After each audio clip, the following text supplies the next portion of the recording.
সন্ধ্যা। স্ত্রীর সংসারের আরেকটি নতুন ব্লগে তোমাদের সবাইকে স্বাগত।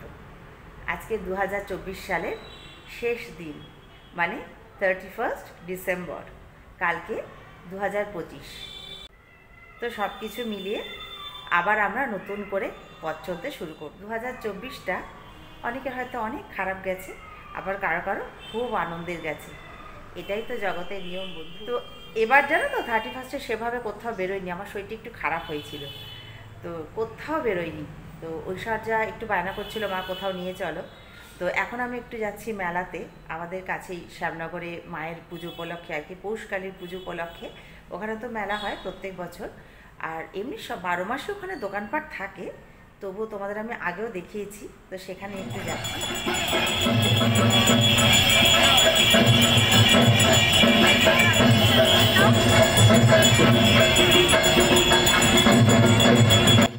মা ব্রহ্মময়ী কালী মন্দিরে যাওয়ার আগে এই আরেকটা মন্দির পরে, মা দীনতারিণী মন্দির। তো দীনতারিণীকে দর্শন করে তারপর সেখানে যাব। আর ওই মন্দিরের মায়ের তো ছবি তোলা যায় না, সেজন্য সেখানে আমি কোনো ভিডিও করতে পারবো না বন্ধু। বাইরেটাই আমি শুধু একটু ভিডিও করব যেখানে মেলাটা হয়েছে। তো চলো, রাস্তাঘাট ভালোই সাজানো গোছানো হয়েছে, কালকে 1 জানুয়ারি বলে কথা। তো চলো মেলায় এবার ঢুকে যাই, প্রায় এসে গেছি। এই দেখো মেলাটা কি সুন্দর সাজিয়েছে, কত দোকানপাট, ভালো লাগে দেখতে, কিন্তু এত ভিড় কি বলবো।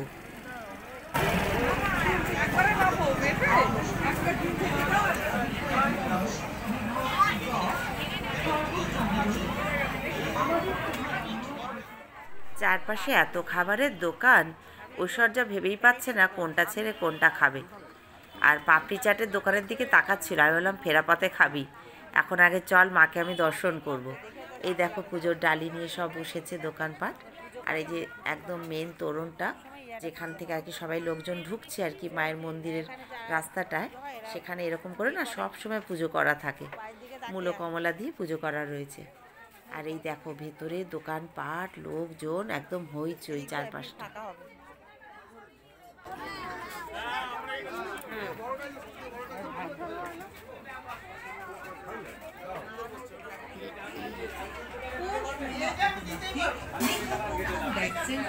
প্রতিটি কেনাকাটায় দিচ্ছে আকর্ষণীয় ছাড়।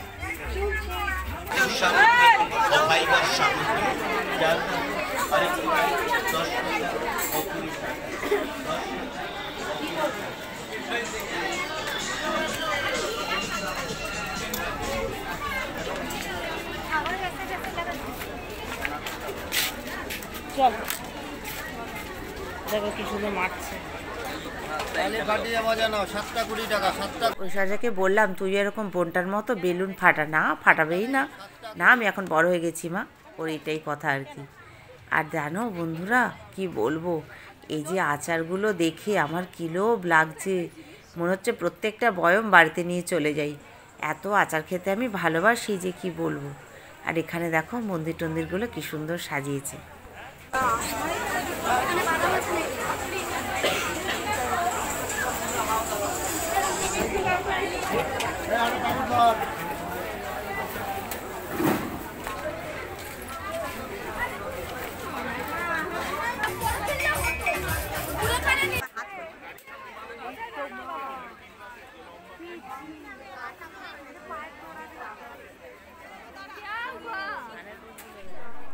কত সাজগোজের দোকান যে কি বলবো।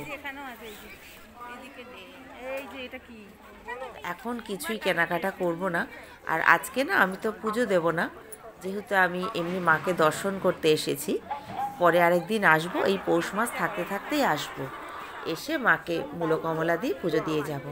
এই যে মায়ের মন্দিরের গেটের এইখানটা দেখো সাজিয়েছে, এর বেশি আর আমি ক্যামেরা অন করতে পারবো না। আপনারা সকলে মা ব্রহ্মময়ী আশীর্বাদ গ্রহণ করুন। দেবোত্তরের সেই পুলিশ প্রশাসনের তরফ থেকেই জানানো যাচ্ছে মন্দির প্রাঙ্গণে। তো মাকে দর্শন করে আমরা এসেছি, এই দেখো এখানে বাচ্চারা কি সুন্দর খেলছে, টুকটাক ঘুরে খাবার দাবার কিনে নিয়ে বাড়ি চলে যাব। আর ভালো লাগছে না জানো তো, এমনি শরীর আমার খুব একটা ভালো নেই, তার মধ্যে এত ভিড় যে ভালোই লাগছে না। তো তো ঐশ্বর্য বলছে মা চলো আজকে এবার চলে যাই, অনেকটাই তো ঘোরা হলো, তোমারও ঠাকুর দর্শন হলো, আমারও হলো। তো এবার আমরা বাড়ি যাই খাবার দাবার কিনে নিই, তারপরে আরেকদিন আমরা আবার আসবো।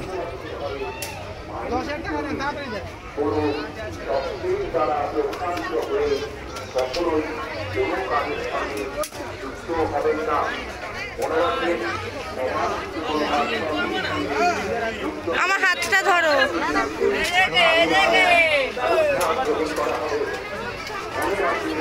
আর দেখো আমরা মহিলারা মেলায় আসবো আর সংসারের টুকিটাকি জিনিস কিনবো না, সেটা তো হতেই পারে না।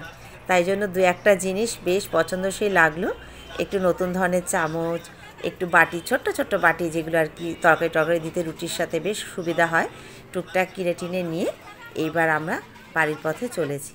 আর যেতে যেতে না এই গঙ্গার ঘাটটা পেলাম, যেখান থেকে আর কি ফেরি চলাচল হয়। ওই যে দেখো দূরে লঞ্চটা দাঁড়িয়ে আছে, সব যাত্রীরা যাচ্ছে, এখন বসছে, মানে টিকিট কেটে কেটে এখান দিয়ে যাচ্ছে, গিয়ে বসে যাচ্ছে, তারপরে ওটা ছাড়বে। আর কি হাওয়া দিচ্ছে, কি ঠান্ডা লাগছে, চিন্তা করতে পারবে না।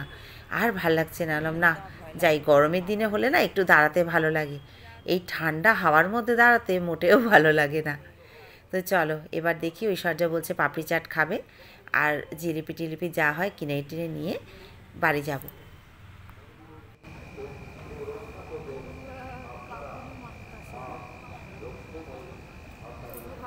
চল তাহলে ঝড় বৃষ্টির সময় কি হয়।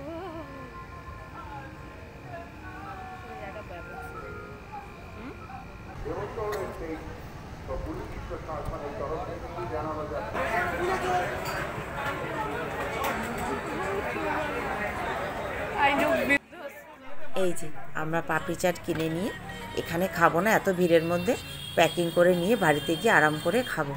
এটা যে কী পছন্দের খাবার সে আর বলার না। আমি ফুচকাটা অত ভালোবাসি না জানো তো, কিন্তু পাপড়ি চাট খেতে আমি খুব ভালোবাসি। পাপড়ি চাট, দই বড়া, মানে দইয়ের যে প্রিপারেশনগুলো হয় সেগুলো খেতে কিন্তু আমি বেশ ভালোবাসি। আর একটু জিলিপি নেবো, আমার গোপু সোনাকে একটু খাওয়াতে হবে না, সে কি এগুলো খাবে, সে তো পাপড়ি চাট খাবে না, তার জন্য একটু জিলিপি নিয়ে যাব, আর তার সাথে একটু বাদাম ভাজা। তা ঐশ্বর্য বলছে মা বড় বড় যে কাঠি ভাজাগুলো আছে ওগুলোও একটু নেব, কিন্তু যে চল টুকটুক করে যা হয় নেব।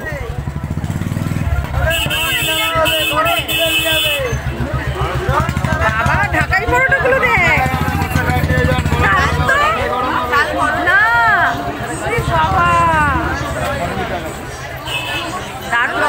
প্রথম দেখলাম এগুলো তো আছে, দেখেছি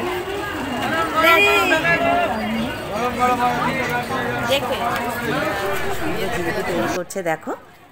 তো ঢাকাই পরোটাগুলো দেখলে বন্ধুরা কত বড় বড়, ওগুলো নাকি ফ্যামিলি প্যাক। ছোট যেরকম নর্মাল ঢাকাই পরোটা তো সবসময় মেলায় দেখি, কিন্তু অত বড় ঢাকাই পরোটা, ওরে বাপরে, ক্যামেরায় কতটা বোঝাতে পেরেছি জানি না, তবে চোখে দেখলে অবাক লাগছে, মানে বিরাট বড় বড়। যাই হোক এবার তো আমি বাড়ির পথে চলেছি বন্ধুরা, তোমরা ভালো থেকো, সুস্থ থেকো, আনন্দে থেকো, আর এভাবেই আমার সঙ্গে থেকো। আর 2025 সালটা সবার খুব খুব ভালো কাটুক বন্ধু, তোমরা আনন্দ করে থেকো। Happy new year.